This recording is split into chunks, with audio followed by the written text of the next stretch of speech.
Social media ਦੇ ਉੱਤੇ ਕੁਝ ਲੋਕ ਜਿਹੜੇ ਨੇ ਉਹ ਪੰਜਾਬੀ ਸਟੇਜ ਡਰਾਮਿਆਂ ਦੇ ਕੁਝ ਵੀਡੀਓ ਕਲਿੱਪਸ ਜਿਹੜੇ ਨੇ ਉਹ ਵਾਇਰਲ ਕਰਦੇ ਨੇ ਜਾਂ ਵਾਇਰਲ ਕਰਨ ਦੀ ਕੋਸ਼ਿਸ਼ ਕਰਦੇ ਨੇ ਔਰ ਇਹ ਜ਼ਾਹਿਰ ਕਰਨ ਦੀ ਕੋਸ਼ਿਸ਼ ਕਰਦੇ ਨੇ ਕਿ ਪੰਜਾਬੀ ਸਟੇਜ ਡਰਾਮਾ ਜਿਹੜਾ ਹੈ ਉਹ ਸਿਰਫ ਔਰ ਸਿਰਫ ਵਲਗੈਰਿਟੀ ਕਰਦਾ ਹੈ ਔਰ ਜੁਗਤ ਮਾਰਨਾ ਬੜੀ ਭੈੜੀ ਗੱਲ ਹੈ, ਬੜੀ ਬੁਰੀ ਗੱਲ ਹੈ। ਜੁਗਤ ਨਹੀਂ ਮਾਰਨੀ ਚਾਹੀਦੀ।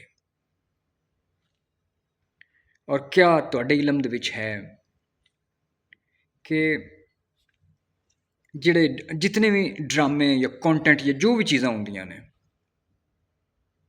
ਉਹ ਡਿਫਰੈਂਟ ਕੈਟੇਗਰਾਈਜ਼ ਕੀਤੀ ਜਾਂਦੀ ਹੈ। ਮੈਂ ਸਿਰਫ ਪਾਕਿਸਤਾਨੀ ਜਿਹੜਾ ਸਾਡਾ ਪੰਜਾਬੀ ਸਟੇਜ ਡਰਾਮਾ ਉਹਦੀ ਗੱਲ ਨਹੀਂ ਕਰਦਾ ਪਿਆ, ਓਵਰਆਲ ਇੱਕ ਗੱਲ ਕਰਦਾ ਪਿਆ। ਕੈਟੇਗਰਾਈਜ਼ ਕੀਤਾ ਜਾਂਦਾ ਹੈ ਕਿ ਐਡਲਟਸ ਵਾਸਤੇ, ਜਵਾਨਾਂ ਵਾਸਤੇ, ਬੱਚਿਆਂ ਵਾਸਤੇ, ਬੱਚੀਆਂ ਵਾਸਤੇ, ਕਿੰਦੇ ਵਾਸਤੇ।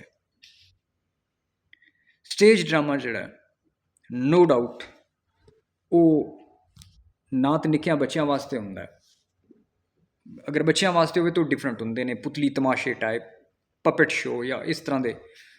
ਲੇਕਿਨ ਇਹ ਜਿਹਦੀ ਮੈਂ ਗੱਲ ਕਰਦਾ ਪਿਆ ਉਹ ਐਡਲਟਸ ਵਾਸਤੇ ਹੁੰਦੇ ਨੇ ਔਰ ਉਸ ਦੇ ਬਾਵਜੂਦ ਉਹਦੇ ਉੱਤੇ ਸੈਂਸਰ ਬੋਰਡ ਬੈਠੇ ਹੁੰਦੇ ਨੇ, ਹਕੂਮਤੀ ਨੁਮਾਇੰਦੇ ਬੈਠੇ ਹੁੰਦੇ ਨੇ ਜੋ ਕਿ ਵੇਖਦੇ ਨੇ ਕਿ ਇਹਦੇ ਵਿੱਚ ਕੀ ਹੋਣਾ ਚਾਹੀਦਾ, ਕੀ ਨਹੀਂ ਹੋਣਾ ਚਾਹੀਦਾ। ਇਸ ਦੇ ਬਾਵਜੂਦ ਕੁਝ ਨਾ ਕੁਝ ਕਈ ਦਫਾ ਸਮ ਟਾਈਮ ਹੋ ਵੀ ਜਾਂਦਾ ਹੈ। ਲੇਕਿਨ ਇਸ ਦਾ ਇਹ ਮਤਲਬ ਨਹੀਂ ਹੈ ਕਿ ਤੁਸੀਂ ਪੰਜਾਬੀ ਸਟੇਜ ਡਰਾਮੇ ਨੂੰ ਤੁਸੀਂ ਸਿਰਫ ਵਲਗੈਰਿਟੀ ਜਿਹੜੀ ਉਸ ਦੇ ਨਾਲ ਜੋੜ ਛੱਡੋ। ਪੰਜਾਬੀ ਸਟੇਜ ਡਰਾਮਾ ਵਲਗਰ ਨਹੀਂ ਹੈ। ਜੋ ਹਿਊਮਰ, ਜੋ ਹਿੱਸੇ ਮਿਜ਼ਾਹ ਇਸ ਦੇ ਵਿੱਚ ਲੱਭਦਾ, ਲੋਕਾਂ ਨੂੰ ਇੰਟਰਟੇਨਮੈਂਟ ਹੁੰਦੀ ਹੈ ਗੱਲਾਂ ਬਾਤਾਂ ਦੇ ਜ਼ਰੀਏ, ਲੋਕਾਂ ਦੀ ਐਕਟਿੰਗ ਦੇ ਜ਼ਰੀਏ, ਉਹਨਾਂ ਦੇ ਅੰਦਾਜ਼ ਦੇ ਜ਼ਰੀਏ, ਉਹ ਤੁਹਾਨੂੰ ਹੋਰ ਕਿਦਾਈ ਵੀ ਨਹੀਂ ਲੱਭਦੀ। ਇਹ ਬੜੀ ਇੱਕ ਗਲਤ ਸੋਚ ਲੋਕਾਂ ਦੀ ਜੋ ਕਿ ਇਸ ਨੂੰ ਸਿਰਫ ਔਰ ਸਿਰਫ ਆਖਦੇ ਨੇ ਕਿ ਨਹੀਂ ਜੀ ਪੰਜਾਬੀ ਸਟੇਜ ਡਰਾਮਾ ਤੇ ਸਿਰਫ ਵਲਗੈਰਿਟੀ ਹੈ। ਅਗਰ ਪੰਜਾਬੀ ਸਟੇਜ ਡਰਾਮਾ ਜਿਹੜਾ ਹੈ ਜਾਂ ਪੰਜਾਬੀ ਆਰਟਿਸਟ ਜਿਹੜੇ ਨੇ ਸਟੇਜ ਦੇ ਉਹ ਟੈਲੈਂਟਡ ਨਾ ਹੁੰਦੇ, ਉਹਨਾਂ 'ਚ ਆਰਟ ਨਾ ਹੁੰਦਾ, ਉਹਨਾਂ ਨੂੰ ਕਦੀ ਵੀ ਇੰਡੀਅਨ ਪੰਜਾਬ ਦੇ ਜਿਹੜੇ ਫਿਲਮਾਂ ਨੇ ਜਾਂ ਉੱਥੇ ਦੇ ਸਟੇਜ ਹੈ ਜਾਂ ਕਪਿਲ ਸ਼ਰਮਾ ਜਿਹੜਾ ਬਹੁਤ ਵੱਡਾ ਕਮੇਡੀਅਨ ਇੰਡੀਅਨ TV ਦਾ, ਉਹ ਕਦੀ ਵੀ ਇੱਥੋਂ ਪਾਕਿਸਤਾਨੀ ਸਟੇਜ ਆਰਟਿਸਟਾਂ ਨੂੰ ਜਾਂ ਇੱਥੋਂ ਲੋਕਾਂ ਨੂੰ ਕੰਪੀਟੀਸ਼ਨ ਵਾਸਤੇ ਕਈ ਦਫਾ ਉਹਨਾਂ ਦੇ ਪ੍ਰੋਗਰਾਮਾਂ ਦੇ ਵਿੱਚ ਜਾਂਦੇ ਨਾ ਲੈ ਕੇ ਜਾਂਦੇ। ਈਵਨ ਤੁਸੀਂ ਇਹ ਵੇਖੋ ਕਿ ਜਿਹੜੀਆਂ ਚੜ੍ਹਦੇ ਪੰਜਾਬ ਦੀਆਂ ਫਿਲਮਾਂ ਬਣਦੀਆਂ ਨੇ UK ਤੋਂ ਜਾਂ ਬਾਹਰਲੇ ਮੁਲਕਾਂ ਤੋਂ, ਉਹਦੇ ਵਿੱਚ ਵੀ ਪਾਕਿਸਤਾਨੀ ਸਟੇਜ ਆਰਟਿਸਟ ਰੱਖੇ ਜਾਂਦੇ ਨੇ। ਔਰ ਇਹ ਜਿਹੜੀ ਚੜ੍ਹਤ ਹੈ ਜਾਂ ਜਿਹੜੀ ਕਾਮਯਾਬੀ ਹੈ ਕੁਝ ਲੋਕਾਂ ਕੋਲੋਂ ਇਹ ਬਰਦਾਸ਼ਤ ਨਹੀਂ ਹੁੰਦੀ ਔਰ ਉਹ ਪੰਜਾਬੀ ਸਟੇਜ ਆਰਟਿਸਟਾਂ ਨੂੰ ਔਰ ਯਾਰ ਸਟੇਜ ਡਰਾਮਿਆਂ ਨੂੰ ਬੁਰਾ ਭਲਾ ਆਖਦੇ ਨੇ, ਤਾਨੇ ਕੱਸਦੇ ਨੇ। ਔਰ ਰਹੀ ਗੱਲ ਜੁਗਤ ਦੀ, ਜੁਗਤ ਜਿਹੜੀ ਹੈ, ਮੈਂ ਵਲਗਰ ਜੁਗਤ ਦੀ ਗੱਲ ਨਹੀਂ ਕਰ ਰਿਹਾ, ਲੇਕਿਨ ਜਿਹੜੀ ਫਿਲਮ ਦੀ ਜੁਗਤ ਹੈ ਉਹ ਸਿਰਫ ਪੰਜਾਬੀ ਕਾਮੇਡੀਅਨਸ ਜਿਹੜੇ, ਔਰ ਉਹ ਵੀ ਕੁਝ ਫੈਸਲਾਬਾਦ ਸਾਈਡ ਜਾਂ ਕੁਝ ਥੋੜ੍ਹੇ ਜਿਹੇ ਗੁਜਰਾਂਵਾਲੇ ਜਾਂ ਕੁਝ ਮਖਸੂਸ ਇਲਾਕੇ ਨੇ, ਇਸ ਤੋਂ ਇਲਾਵਾ ਕਿਦਾਈ ਨਹੀਂ। ਇਹ ਲਾਜਵਾਬ ਨੇ, ਇਹਨਾਂ ਵਰਗੀ ਜੁਗਤ ਕੋਈ ਨਹੀਂ ਮਾਰ ਸਕਦਾ। ਇੰਡੀਅਨ ਪੰਜਾਬ ਬਹੁਤ, ਉੱਥੇ ਵੀ ਬਹੁਤ ਸਾਰੇ ਪੰਜਾਬੀ ਨੇ, ਉਹ ਵੀ ਇਸ ਲੈਵਲ ਦੀ ਜੁਗਤ ਨਹੀਂ ਮਾਰ ਸਕਦੇ। ਔਰ ਪਾਕਿਸਤਾਨ ਪੰਜਾਬ ਦੇ ਅੰਦਰ ਵੀ ਜਿਹੜੇ ਬਾਕੀ ਪੰਜਾਬ ਦੇ ਇਲਾਕੇ ਨੇ ਉਹ ਨਹੀਂ ਮਾਰ ਸਕਦੇ ਇਹ ਜੁਗਤ।